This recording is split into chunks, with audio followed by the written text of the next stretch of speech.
भदोही जनपद में तृणमूल कांग्रेस के पूर्व प्रत्याशी ललितेश पति त्रिपाठी ने भाजपा सरकार पर तीखा हमला किया है।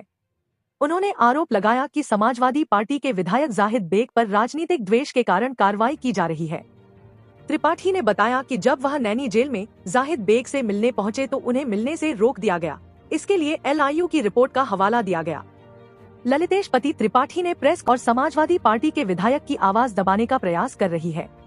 उन्होंने भदोही की जनता के साथ मिलकर जाहिद बेग के समर्थन में आवाज उठाने की बात कही। साथ ही उपचुनाव में समाजवादी पार्टी और तृणमूल कांग्रेस के गठबंधन की जीत का भरोसा जताया। त्रिपाठी ने प्रदेश में कानून व्यवस्था की स्थिति को लेकर भी भाजपा पर निशाना साधा। कहते हैं कि यूपी में हत्या, लूट, बलात्कार और फर्जी एनकाउंटर जैसी घटनाएं आम हो गई हैं और भाजपा सरकार जनता को केवल झांसे में रख रही है। इंडिया गठबंधन के लोग सब लोग अपने लोकप्रिय विधायक माननीय जाहिद बेग से जो नहीं मिलने दिया जा रहा है, LIU की रिपोर्ट वहां नहीं पहुंची है, ये इसका इतराज हम सबको है और उसकी आपत्ति हम लोग दर्ज करना चाहते हैं।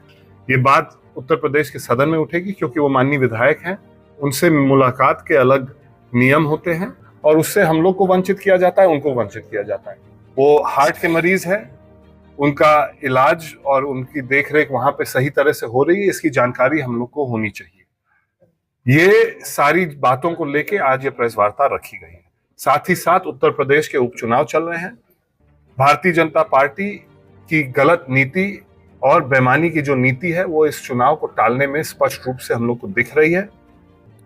हम जनता की आवाज जो सुन रहे हैं मझुआ में और फूलपुर में विशेष करके, वो ये दिख रहा है कि भारतीय जनता पार्टी बुरी तरह से ये चुनाव हारने जा रही है और 27 का भी चुनाव हारने जा रही है। ये लड़ाई देश के और उत्तर प्रदेश के वो लोग लड़ रहे हैं जो इस सरकार की विफलताओं से त्रस्त होके अपनी आवाज उठाने का मौका का इंतजार कर रहे हैं। निश्चित रूप से 9 में से 9 सीट समाजवादी पार्टी जीतने जा रही है और 27 में उत्तर प्रदेश की सरकार बदलने वाली है। चुनाव को लेकर आप आरोप लगा रहे थे जाहिद बेग से मिलने, तो क्या वहां पे बताया? वहां पे जहां पे पास बनता है, बाहर कंप्यूटर जहां पे लगा है नैनी जेल पे, वहां पे जो कंप्यूटर ऑपरेटर है उसने बोला जाहिद बेग से किसी को मिलने नहीं दिया जाएगा। LIU की रिपोर्ट अभी तक नहीं आई है।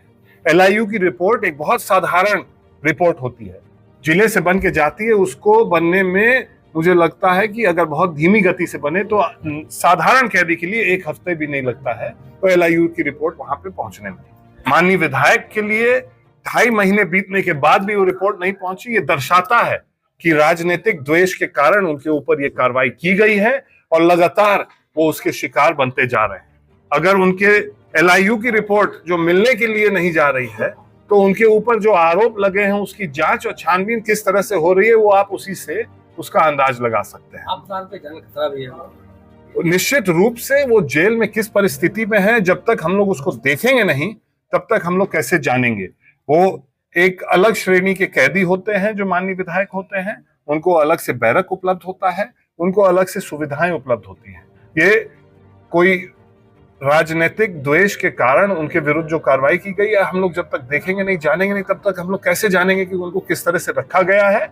और हार्ट का ऑपरेशन उनका 5 महीने पहले हुआ है, उनका चेकअप होना होता है, उनको दवा की जरूरत होती है। कैसे मालूम कि उनको सही दवा दी जा रही है समय से?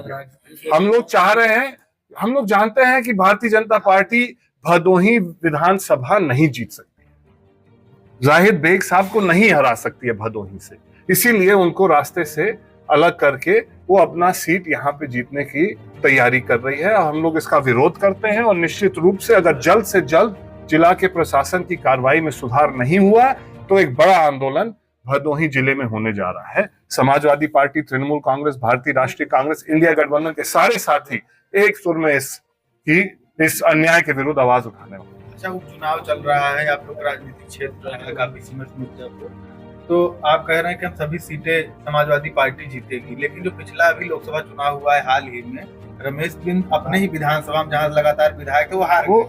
तो देखिए, लोकसभा का चुनाव उनको समय भी कम मिला था, बड़ा क्षेत्र था उनके लिए, एक नया क्षेत्र था पूरा लोकसभा, वो लड़े और ऐसा नहीं है कि बुरी तरह से हारे, मामूली अंतर से वो हारे हैं। कुछ कमियां रही होंगी हम लोगों में, हम लोगों के पास भी समय नहीं था वहां पे पर्याप्त समय देने के लिए। एक माहौल था, उस माहौल का लाभ हम भी पूरी तरह से नहीं उठा पाए और हो सकता है किसी कारण से वो भी पूरी तरह से नहीं उठा पाए। इसीलिए हम दोनों साथी आज उस सदन में नहीं है। हम लोग लड़ाई के लिए तैयार हैं, लड़ते रहेंगे। जनता की जो बातें हैं, चाहे वो महंगाई का विषय हो, बेरोजगारी का विषय हो, चाहे किसानों का मुद्दा हो, सारे मुद्दों पे, और जो बिगड़ी हुई कानून व्यवस्था है जिससे एक एक नागरिक, एक एक प्रदेश की जनता चिंतित है, इन सब आवाजों को हम लोग उठाते रहेंगे और लड़ाई लड़ते रहेंगे।